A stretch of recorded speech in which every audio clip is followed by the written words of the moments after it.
Kumupema sanzoli na nzambe na biso pona ngolu apesi biso na tango oyo ya pokwa pona na toko ya epai na ye lokola biso toyembi yango na tango butu makasi kimia ezali koleka wana nde ekuke ezali kobeta na ya biyo yoka nini yango ezali kobeta kati na yo biso toyebi nini ezali kobeta pona ete nzambe asali biso ngolu pona ete tokoka koyamba ye toyebi ete ye nde azali kobeta pona biso toyamba ye na tina ete ye akota kati na biso mpe azwa esika ya liboso mpe biso tokoka kokumisa kombo nde monene sasa epi nangi tokoka kotanga likomi moko biso toyebi yango malamu mpe yango ekozala lipamboli na ntina na biso nangi kotanga na Ebelo chapitre 12 Ebelo chapitre 12 na verset 12 soki maboko na bino elembi mpe mabolongo na bino esili makasi bozwa lisusu molende bosala banzela ya malamu po ete bato ya tengu-tengu babeta libaku te kasi batambola na ndenge ekoki boluka kofanda na boboto na bato nyonso mpe kozela na bomoi ya bosantu po moto moko te akoki komona nkolo soki azangi bosantu bokeba moto moko te abungisa bolamu ya nzambe moto moko te akoma lokola lititi ya bololo oyo ekoki kobomisa bato ebele na kati na bino ne soit souillé par elle. Et ensuite, du verset 25. Sima tokotanga na verset 25. Bokeba kobwakisa oyo azali kosolola na bino.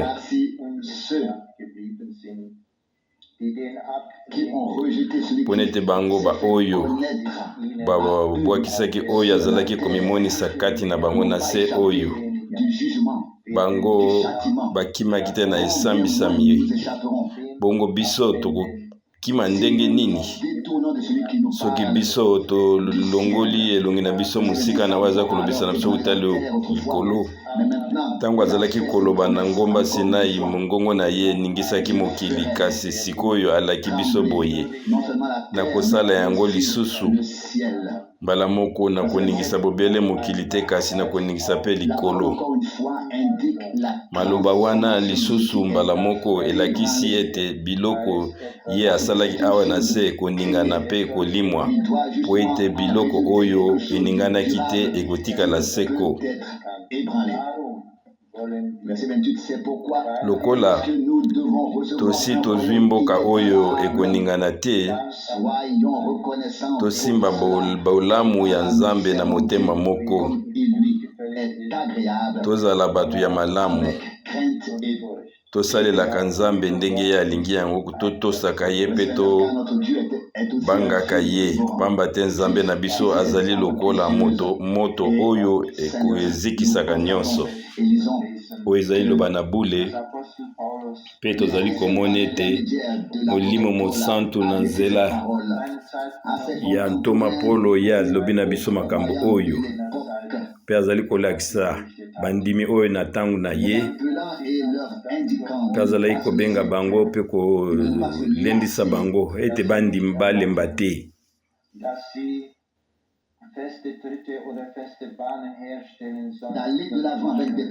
kati bakende kaka na liboso na nzela oyo nzambe asali na ntina ete ata baoyo bazali na makolo elembi bango bakoka kobunga te biso toyebi te soki nkolo azalaki na posa na yango na ntango wana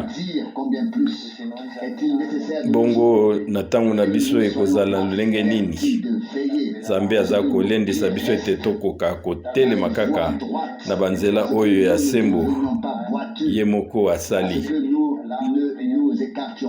tokoka koningana te na makolo na biso tolongwa na nzela na ye te kasi biso tokoka kozwa makasi Verset 14, recherchez. tozala bao babukani makolo te kasi toluka kimia na bato nyonso Personne ne verra le soki Seigneur. ndenge wana te motu moko ta komona nkolo Et s'il en était ainsi en ce mpe soki temps-là, ezalaki lolenge wana na ntango wana ainsi de nos jours, ekozala lolenge moko na ntango na biso na ntango biso ozali kobika la même parole, nzambe moko liloba moko son. mpe bosenge moko epesameli biso Ensuite, verset 25, prenez mpe alobi na verset 25 bokeba kobwakisi oyo azali koloba moto azali koloba na bino rejetez celui qui mpo nete baoyo babwakisaki baoyo ye nkolo amonisaki na ntango na bango wana bango bazangisaki maki te kosambisama bongo biso ekozala lolenge boni soki tokobwakisa oyo azali koloba na biso kouta na likolo du ciel, kouta na likolo qui nous parle du ciel. kouta na lola. Sa voix a Verset 26 ébranlé la terre. mongongo na ye na ntango eleki yango eningisaki mokili kasi ye apesi elikya sikoyo Ferait trembler ngai nakoningisa kaka mokili te mais aussi le ciel. nakoningisa mpe lola Et nous savons mpe biso toyebi ete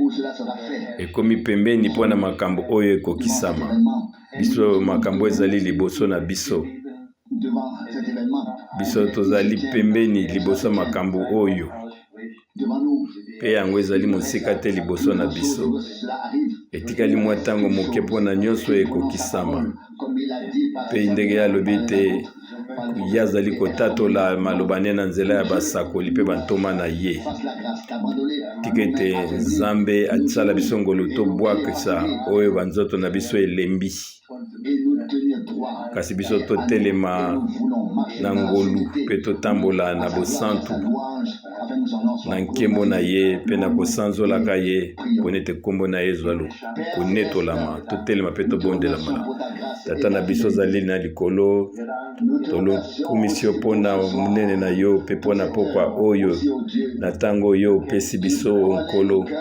yo oyebi mitema na biso mpe oyebi mpo na nini biso tozali koya na esika oyo nkolo biso tolingi tozwa koleka oyo obongisi na ntina na biso ti ntango liboyo okomonisama biso tolingi kobulisa mokolo na biso yesu kristo biso tolingi ete molimo na yo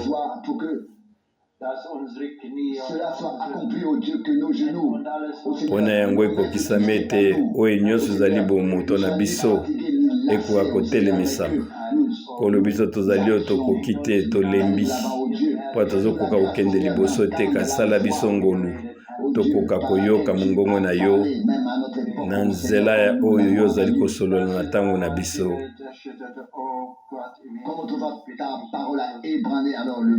toyoki te liloba na yo ekoningisa mokili kolo ntango yo okomonisama yango eloko nini ekoningana te tika ete sasa epi nkolo yo oningisa mitema na biso ete biso toya na botosi liboso na yo nkolo yesu kristo biso tokoka kopesa matondi tokoka konetola yo tonetola nkombo na yo amen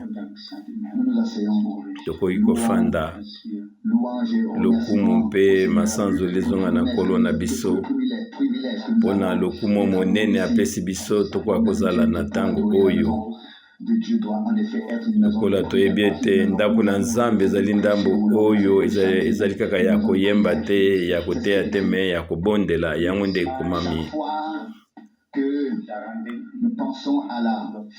ntango nyonso biso ozali kokanisa oyo ezali boyengebeni na nkolo na lolenge nini ye azali kosolola na biso mpe ye azali komonisa biso liloba na ye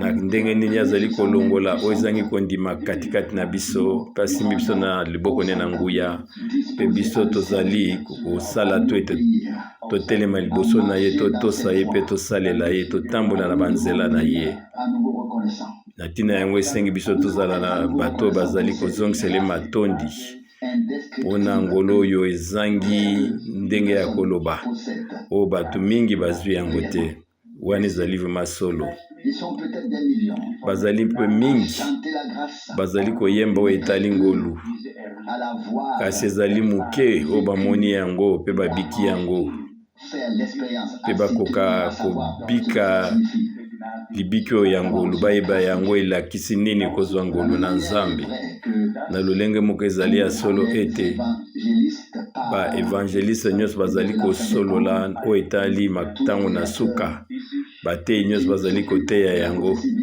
bao baza kotaleraka balisakoli ya maloba baza koloba na makambo oyo etali bilembo ya ntango na suka mpe bazali koteya yango kasi oyo ezali na motuya ezali te bokoka koyeba ete nzambe oyo eloko nzambe na lingomba alaki bango bazali komona yango te bango bazali kondima yango te ezali nde esika wana tozali komona lisusu oyo ezali ngolo oyo ya monene nzambe apesi biso moto moko te akoki koka komezire makambo oyo tomoni te moto moko ya nzambe monene azalaki kolakisa na televizio na ye bareunion ya frère Branham na baprogramme na ye moko bamwango na ye azali kozwa mpe azolakisa ndenge nini ndeko Branham azali kosambela mpona bamaladi na nzela ya emoniseli yango etutaki ngai mingi komona ete moto monene na mokili oyo azali na eloko moko akoloba na mokili kanzoka nde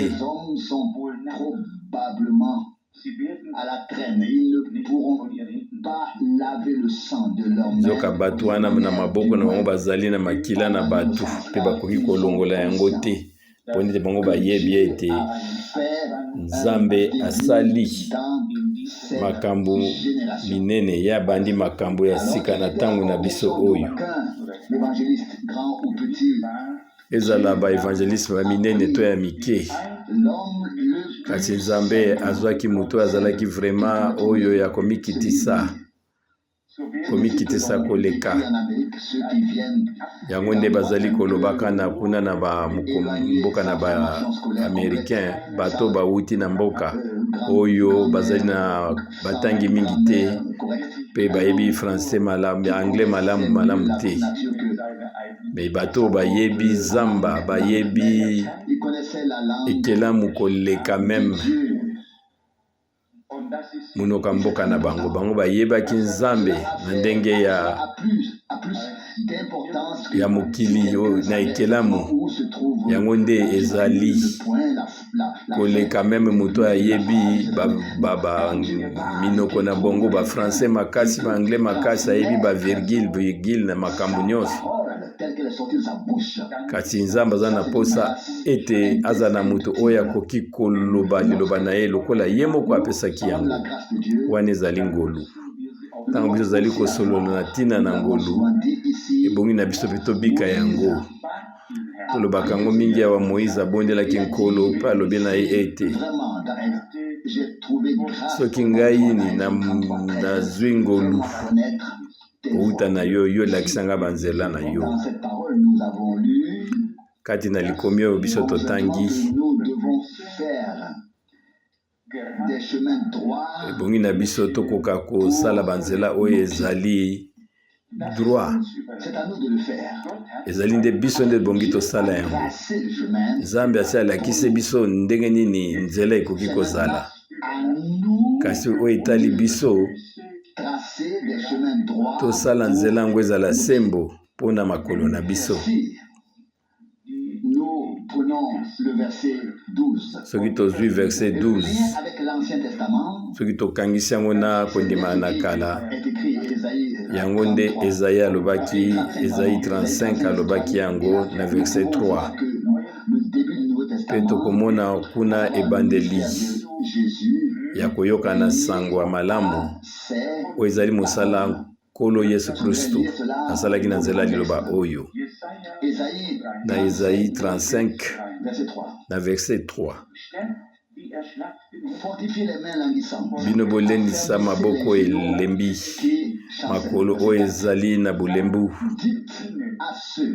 boloba na baoyo mitema na bango ebukani Prenez courage. bozala na makasi bobanga te botala ete Votre Dieu, Nzambe na bino la vengeance, la ye rétribution azali de Dieu, koya pe il akosambisa vient lui-même, akoya ye moko donnera le salut. pe ye moko akopesa bino lobiko S'ouvriront les yeux pe na wana bato bamonaka te bakomona s'ouvriront les oreilles. pe baoyo bayokaka te bango bakoyoka Alors, le na bois ntango wana baoyo makolo ezali kolemba bango la bakotelema langue du muet poussera des pe cris, baoyo balobaka te bango bakoganga na esengo car les eaux jaillissent dans le mpona ete désert, mai ekobima kuna na esobe dans la steppe.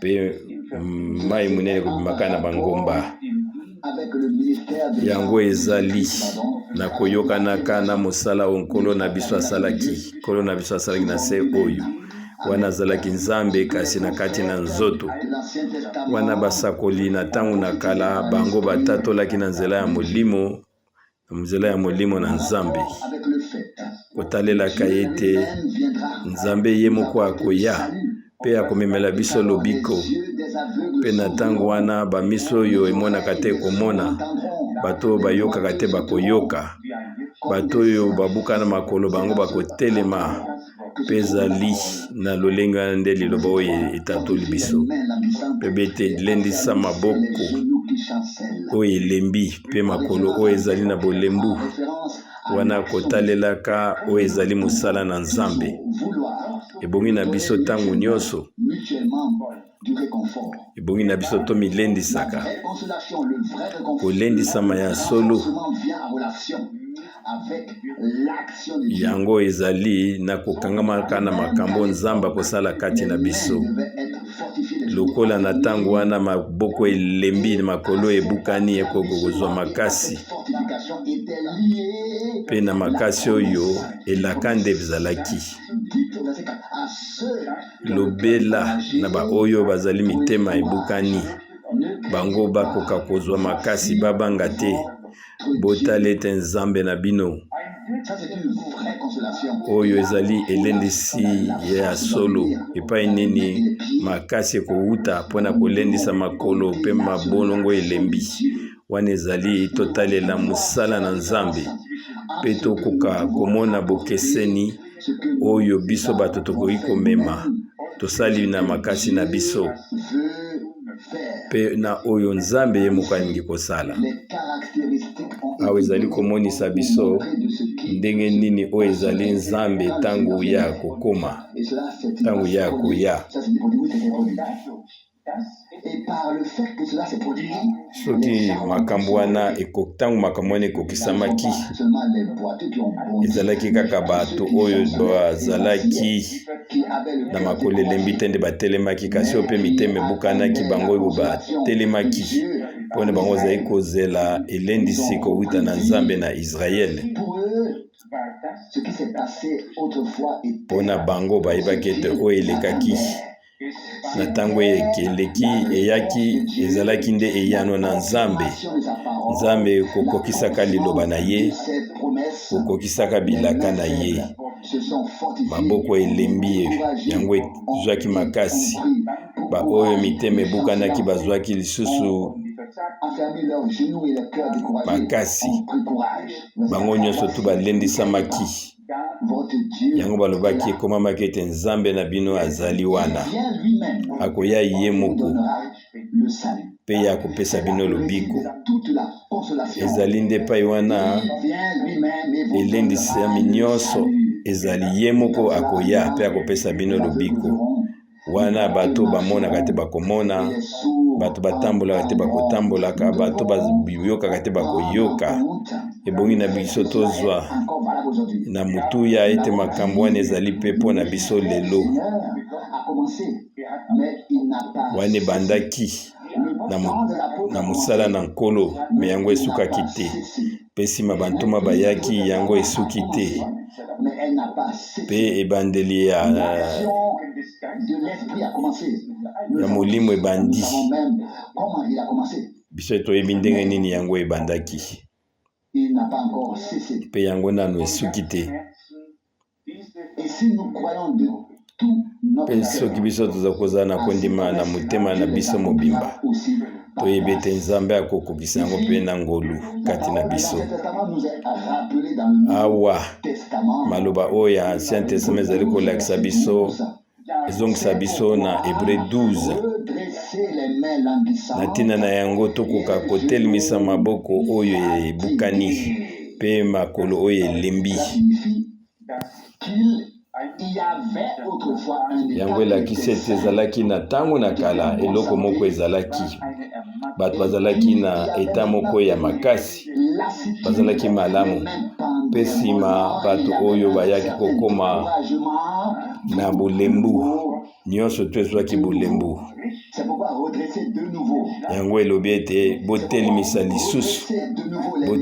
lisusu maboko elembi, makolo elembi, etelema lisusu ezwa makasi. Liboso nyonso ezalaki malamu, bazalaki bato na makasi na nzoto, mpe na pwasa bango balembi. Maboko na bango elembi, nzoto na bango elembi.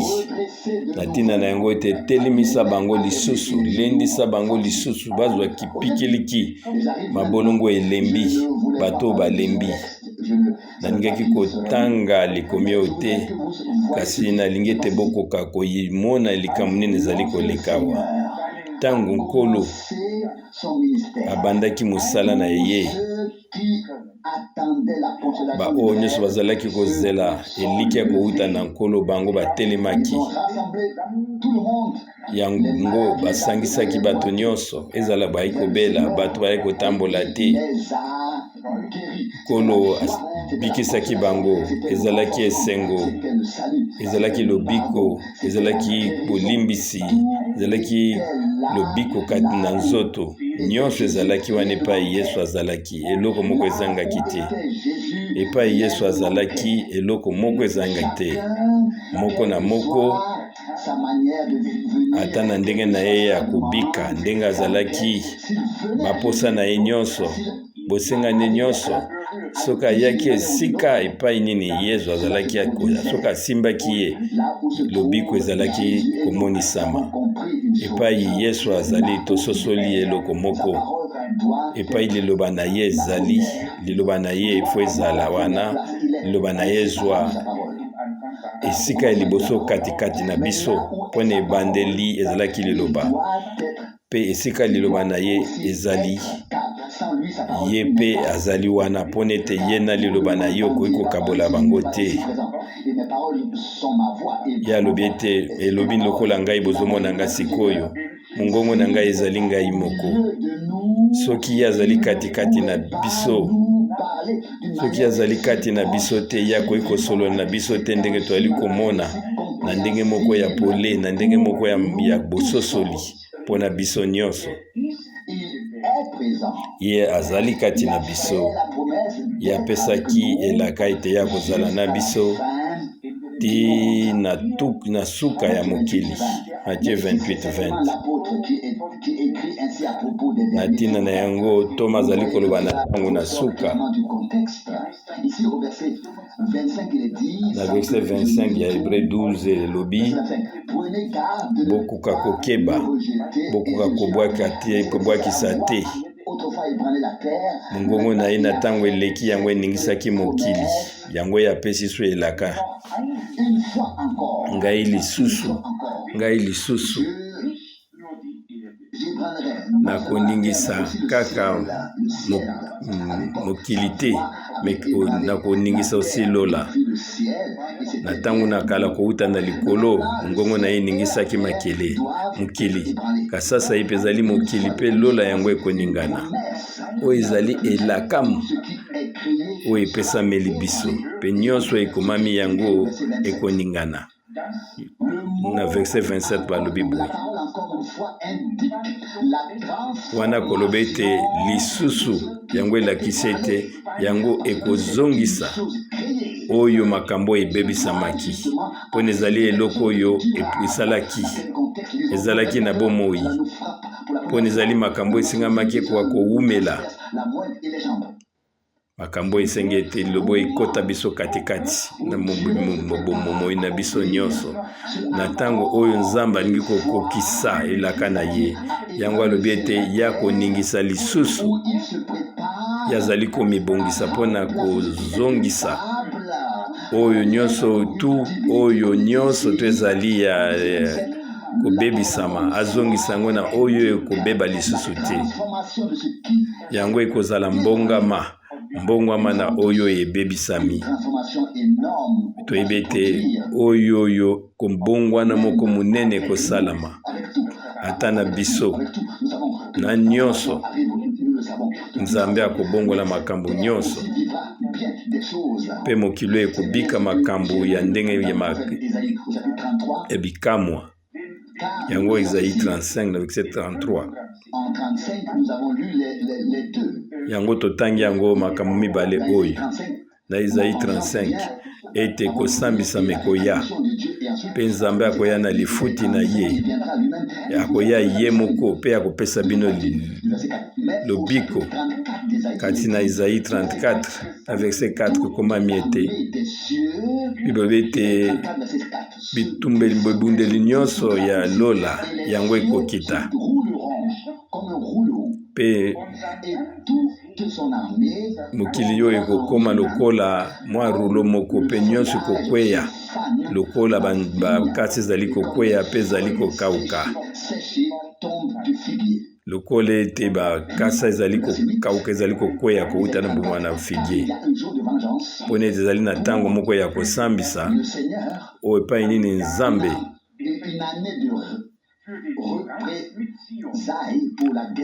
ye azali komibongisa mpona etumba pene ete ezala bamai nyonso to ekobongwana mpe bamboka ekozala eloko oyo nkolo akotelemela yango bozali komona makambo nini ezali kolekawa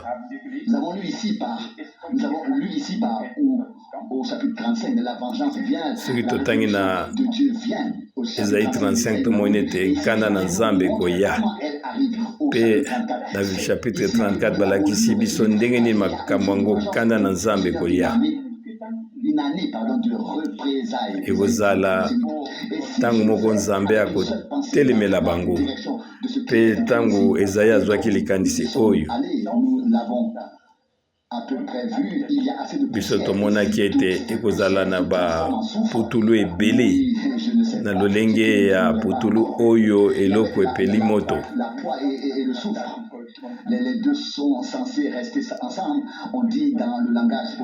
balobaka ete putulu ekozala ekokoma putulu ya mwindu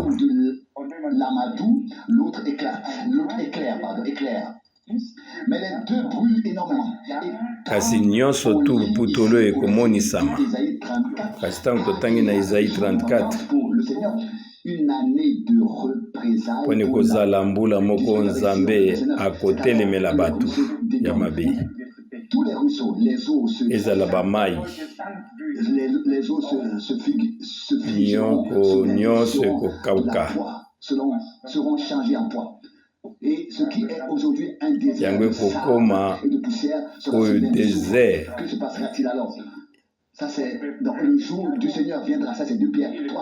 yango elobi ete mokolo ete nkanda na nzambe ekokita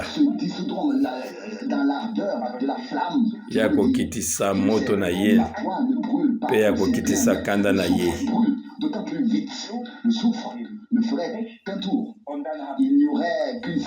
wana ekozala ete putulu ya mwindu ekozala na kati na moseka toyebi ete oyo ezali milinga ya mwindu ezali kopesa pasi ntango yango ezali ebele wana ekozala kosambisama na nzambe ekozala butu mpe moi moto oyo ekozala makasi ntina ntango ete nzambe akokosilisa makambo nyonso ya mabe na verset 16 alobi na biso ete bokoka kotala buku na nkolo mpe bokoka kotanga yango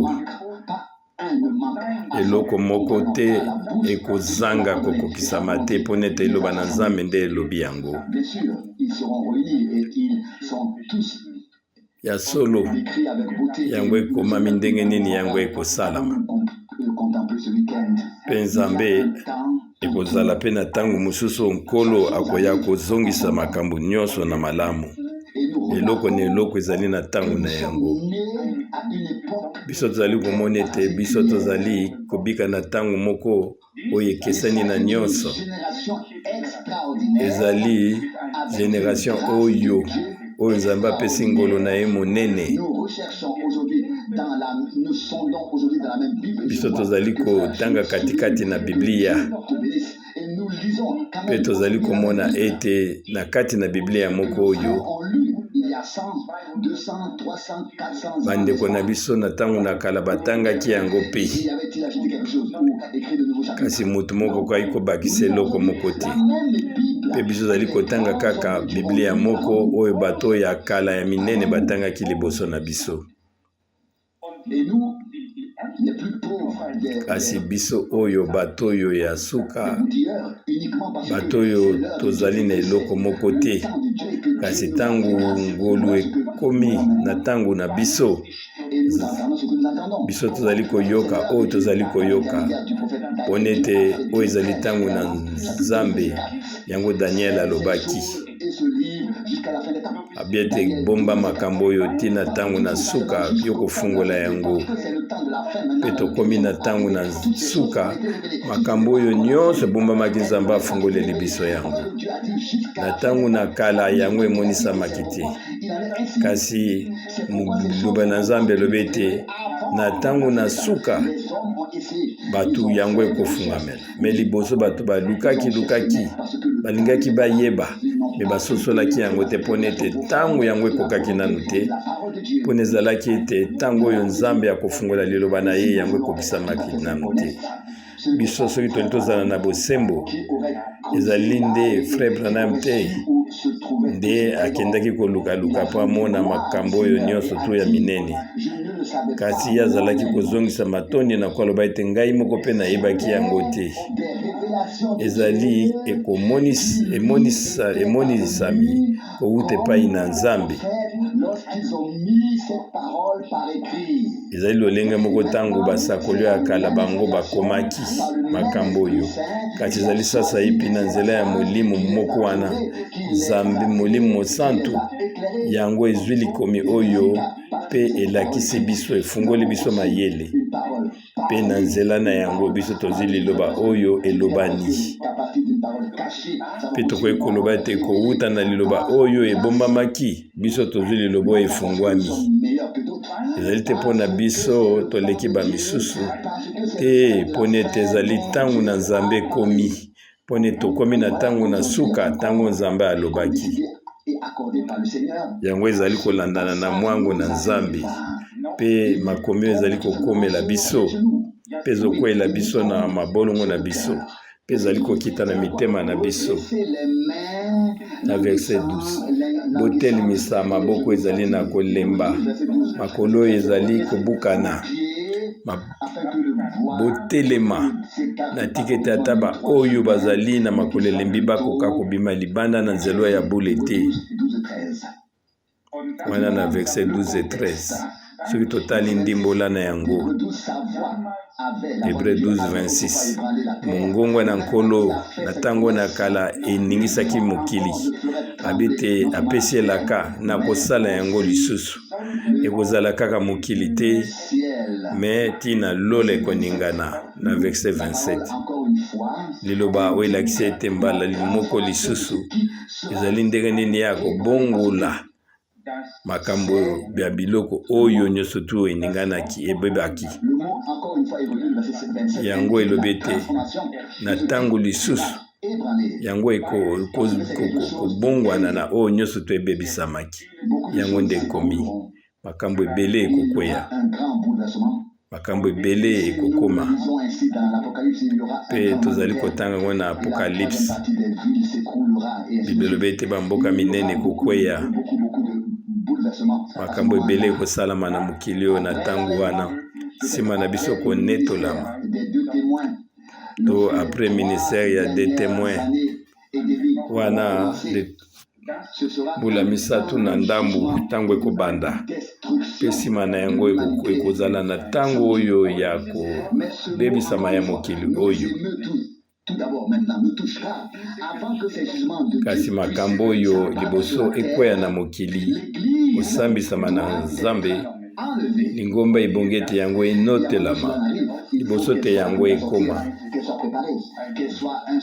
Lingomba ilifo ebima ebengisama bamibongisama bazala na bomoko mpe okoma na ntango moko lingomba na Nzambe na suka ekozala lolenge moko ndenge ezalaki na ebandeli.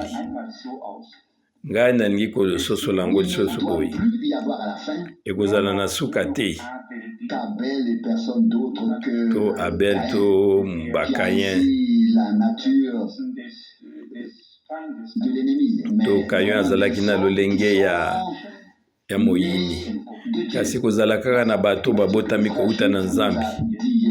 Ndenge nini ndeko Smith alobaki na biso wana tosololaki na ye, nazoluka lisusu makambo oyo tosololaki po alobaki ete oyo awuti na Nzambe yango ezalaki eloko moko makasi mpo na ngai mpe esepelisaki na ngai. Ye alobaki na ngai boye ete oyo abotami na Nzambe, nayebi te bamisusu bazalaki na biso elongo so bazali koyoka ngo lisusu babi te oyo abotami na Nzambe azali lolenge moko na Nzambe, ye makanisi na ezali lolenge moko na Nzambe. Ezali kaka abotami na Nzambe ndako yamba liloba oyo ya solo na Nzambe ezalaki ndendengu wana ezali makambo ezali kozinga nyonso yango elingi ete eloko na eloko ekoya kovanda na contrôle na Nzambe. Na Hébreu 12 verset 25 bokeba bobwakisa te oyo azali koloba. Na ntango eleki Nzambe ye moko alobaki me sasa ye mpe ezali ete bokeba oyo azali koloba. Yango ezali kolakisa ete kobongwana na oyo nyonso ekobebisama liboso te makambo oyo nyonso oyo ekoma Nzambe akoloba mpe Nzambe alobi mpe bongi na biso tokoka koyeba makambo oyo na ndenge moko ya molamu. Nzambe alingaki aloba mpe ye alobaki liboso te ntango ekoma na suka oyo lilendisi oyo bokebisi oyo yango nde elobameni biso mpe makolo elembi yango ekotelema. Botelemisa makolo na bino mpona nini Nzambe alakisi biso makambo oyo nyonso.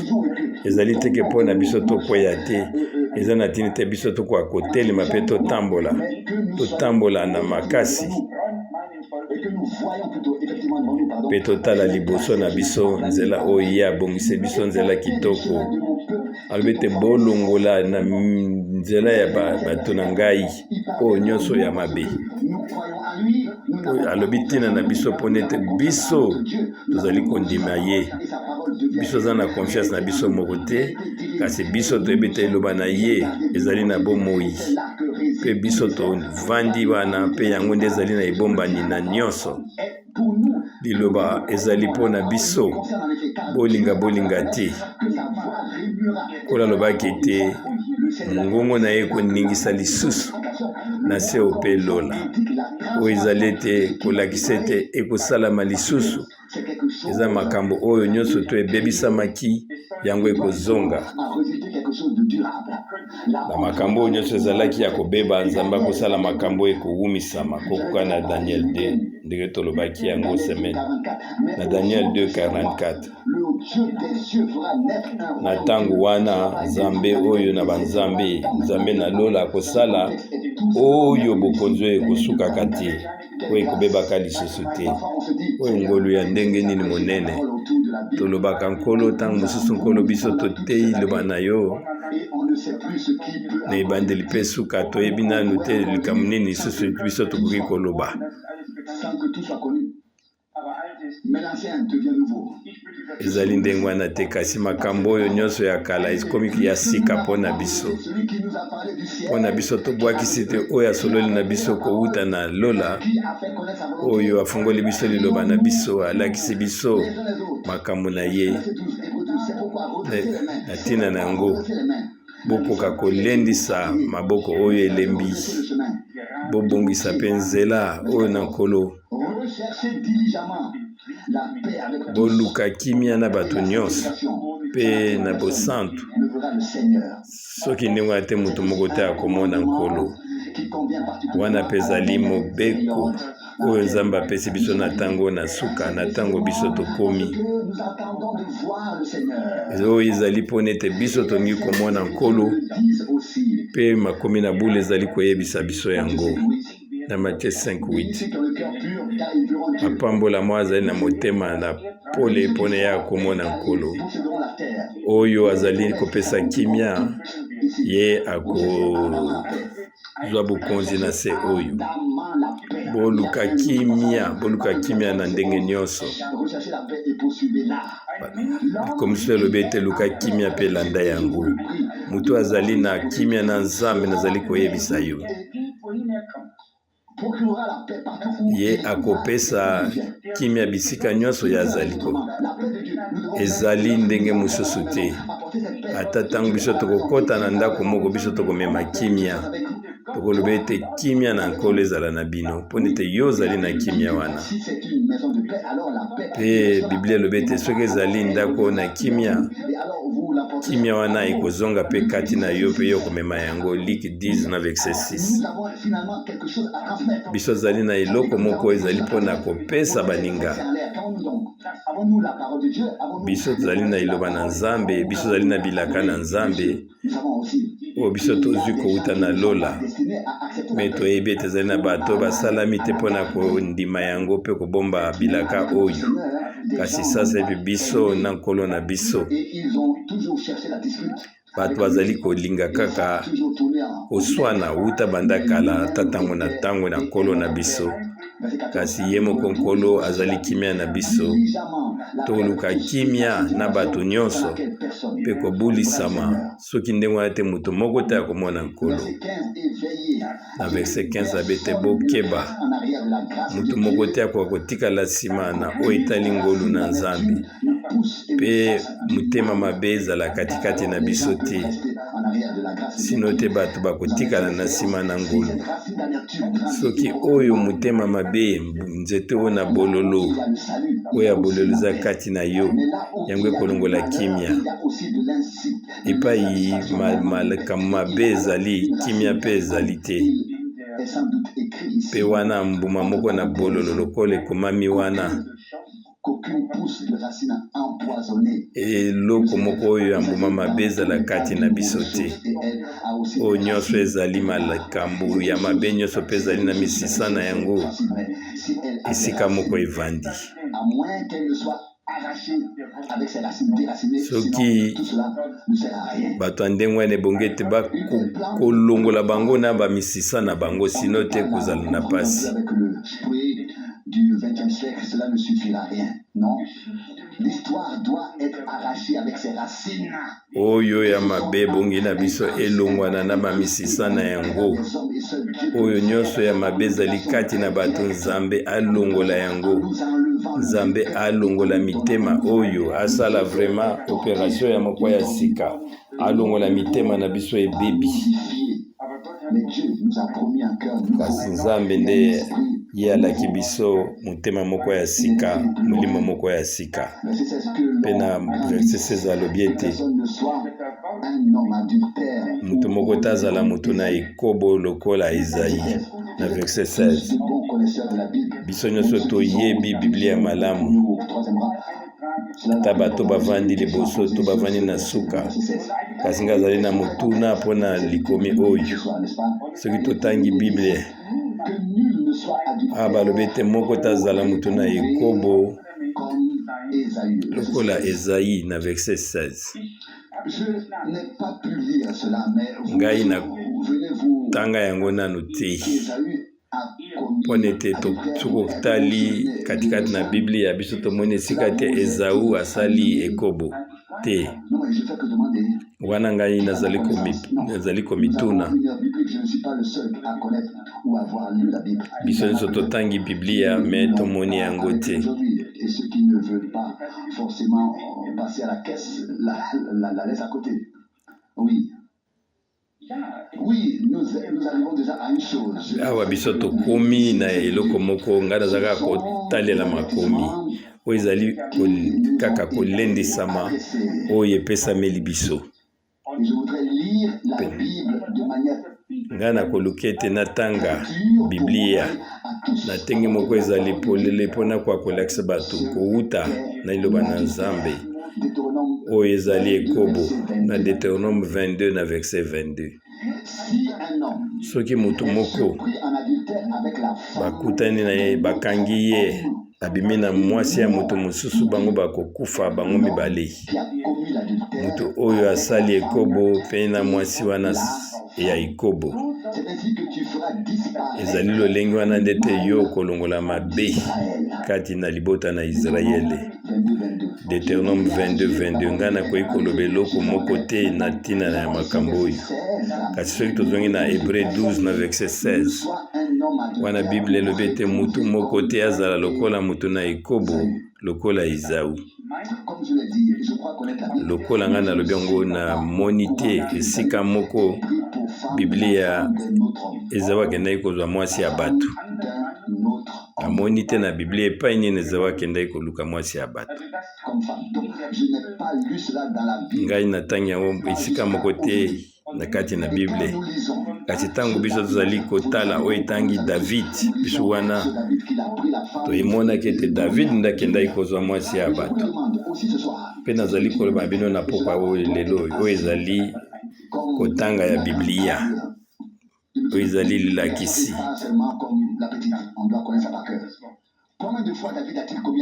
Mbala boni David asalaki Yakobo tomoneka ezalaki mbala moko mpe Nzambe ayebisaki ye alakisaki yango na kopwasa. Kasi bazoloba na biso te mutu moko te azala mutu na Yakobo lokola Esau. Awa ye atekaki ki mwana na ye ya liboso mpona biloko ya kolia. Awa nde ezali mozindo ya likambo. Na Apocalypse bazolakisa biso ba Jezabel. Apocalypse 2:20 kuna nde bato basali kindumba. Me biso awa tozali komona yango te. Mpona yango ekomema biso na esika moko te. Kasi awa basoki nga na yokaki ndeko na biso Rusi.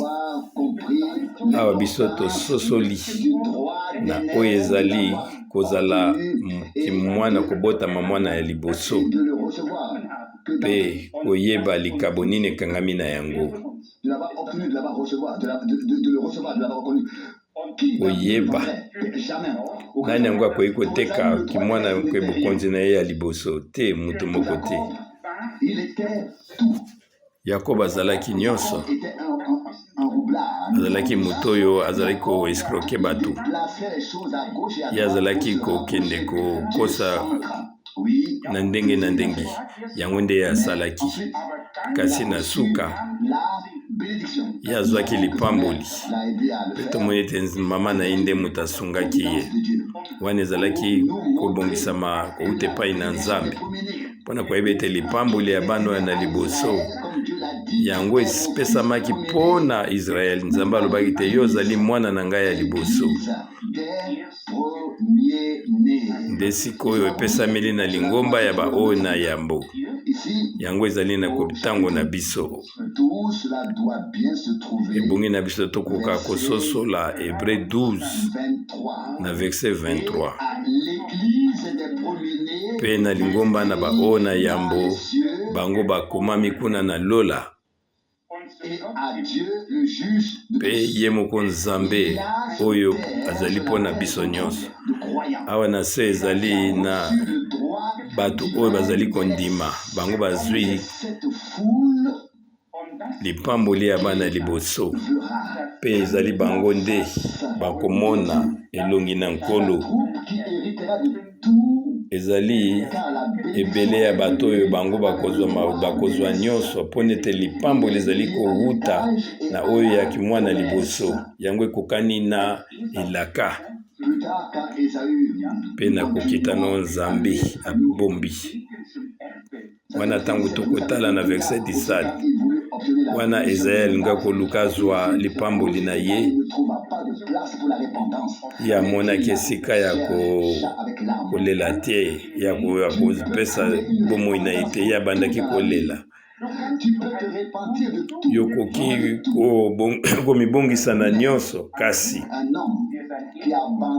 kasi moto oyo atiki bokonzi na ye ya liboso ye akoki kozwa yango lisusu te yango nde elekaki awa na Ezawu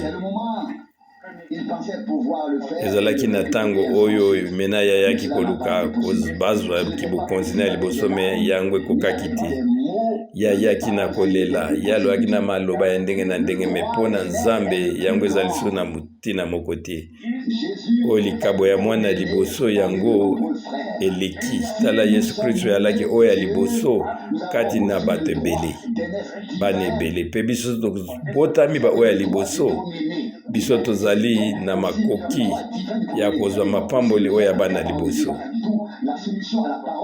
nde yango ezali kolanda na komikitisa na liloba na Nzambe kotosa liloba na Nzambe nyonso to evandi na esika wana na nyonso yo ozala na liloba na Nzambe moto moko akoki kobwakisa yango te yango ezali likabo ewuti epai na Nzambe oyo epesameli yo mpe epesameli ngai nayebi ete moyini azalaka ntango nyonso epai na Nzambe bazali kosangana kasi ngai nazali koyebisa bino oyo likanisi oyo ezali na bozwi ya lipamboli ya mwana liboso ezali kotalela Israel mpe lingomba ya bana ya liboso Israel azalaki na lipamboli oyo ya mwana liboso lokola Paul azali kolongo na Romain kuna na ba oyo ezali koyokani ba alliance vous n'avez pas fait cette vocation ou cette élection. Kasi bango ezali na ndenge Nzambe aponi bango mpe nsima lobiko eyaki na ba oyo bazalaki bapagano mpe Nzambe atikaki bango mpe abwakaki miso na ye na bapagano bajuifu bango bazangaki bokonzi yango ya mwana liboso mpo nete biso tokoka kozwa likabo wana oui esalamaki ete ndenge wana te biso tokoka kozwa yango mpo nete Nzambe andima biso Nzambe alongoli biso na nzete oyo ya mabe kasi aye kokangisa biso na nzete oyo malamu asangi biso na nzete malamu na Romain 11:17 yango ezali maloba malamu ezali katikati na Biblia awi senge te biso tozongisaka matondi epai na Nzambe ezali makambo oyo bato mingi bazali na pasi mpona kososola yango kasi biso tokoki koloba na Nkolo yo osololi na biso nazali kokoka te Nkolo nazongisi matondi epai na yo Nkolo aza kolinga te maloba ebelebele tokoka kozongisaka baverse ebele ntango tozali kosambela te nyonso wana esalami ntango bazali koteya Nzambe aza na posa tozongisele matondi ntango tozali kobondela ye tonetola ye wana ngai nazali kokanisa makambo ekomelaki ndeko na biso Branham wana nyama moko ayaki akoti na lupango na ye nyama moko ya zamba toyebi ete kuna na Amerike bato bazali kosala clôture na bajardin na bango mpe ndeko Branham azalaki na clôture moko ya malamu mpe bavoisin bazalaki na baterrain na bango mpe nyonso tu bazingazinga yango Ce marsupial est venu par le chemin de la Pe nyama wana wuti zamba aye. Je l'ai parcouru à pied et en voiture. Nga nayebaki nzela wana mpona nakomaki awa mpe natambolaki yango. Ye abimi na zamba mpe aleki bandako nyonso mpe aki otala epai nini porte wana ezalaki ya kofungwama. Ndeko wana akei amati ti pembeni na ndako ya ndeko na biso Branham mpe alali wana mpe avandi wana.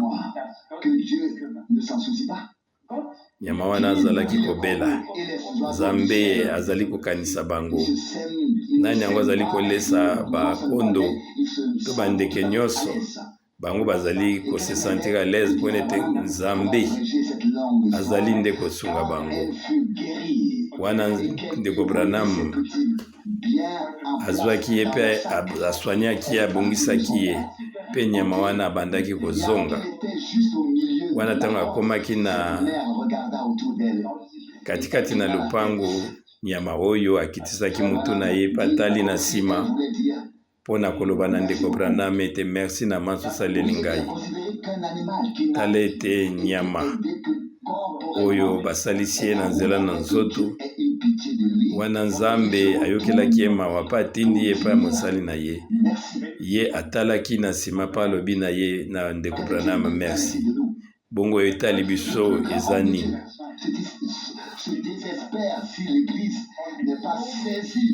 O mutu munene na Nzambe azali koloba ete aza na pasi soki bato bazali kososola eloba oyo te, mpona ete nguya na Nzambe nde ezali na kati. Mpe ngai nazali koloba yango lisusu. Biso ozali awa te esika oyo tokoka kotanga topesaka bapriere milai mpa na Nkolo. Oyo malamu ebongi ete kobana na oyo ebandeli mpe suka moko na bokuse. Wana ntango baninga bazali kosambela, bamisusu basungaka bango, bakokaka kolanda liteya wana, bakoka kosoutenir losambo oyo. Tokomona ete ndenge nini lokola fleuve monene mapamboli ekomokokisama, mpe biso wana tokopesa na makasi moko likolo na mosusu. Lokola yango elobi ete botelema maboko elembi mpe makolo ebukani etelema, lokola ezalaki na ebandeli na boye ya Nkolo ya liboso liloba oyo ekokisamaki, mpe ndenge tolobi ete ezalaki mbala ya liboso, mpe sasa epi liboso te Nkolo azonga ekozala so na ntango moko oyo biso bandimi, biso makolo na biso ekotelema, mabolongo na biso ekotelema na makasi, mpe nyonso ekozala malamu, mpe mopanga na molimo ekozala na maboko moko ya kondima ya malamu. Yango nde Nkolo alobi oyo ezali bilaka oyo ya motuya mpona oyo Nzambe apesi mpona bato na ye na suka, mpona ete oyo nyonso ye akeli yango ekoningana, mpona ete eloko moko oyo ezanga suka yango ekoka komonisama. Lokola biso tokozwa bokonzi oyo eza na suka te, tozongisaka matondi na ntina na yango.